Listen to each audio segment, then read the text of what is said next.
This is the Lone Creator YouTube. We hope this video helps. You start by verifying prerequisites.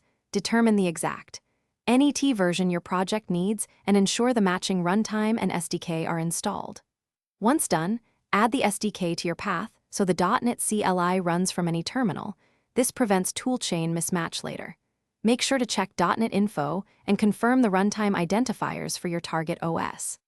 This step speeds troubleshooting and ensures builds behave consistently across machines, so don't skip the verification. You now set up or migrate your project. Run .NET New with the template that matches your app type, or carefully update CSproj to the SDK style format. Once done, run .NET Restore to fetch new get packages and resolve dependency versions. If conflicts appear, use explicit package version entries to fix them. Then build with .NET Build and run locally with .NET Run. Make sure to target the correct framework moniker, so runtime behavior and trimming options match deployment needs. You finish by publishing for your target. Use .NET Publish with the release configuration and the right runtime identifier. Choose self-contained if the host lacks the runtime.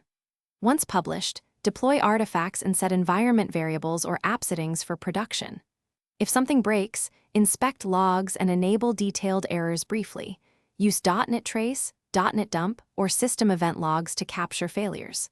Finally, roll back to a known good build if needed, and make configuration changes.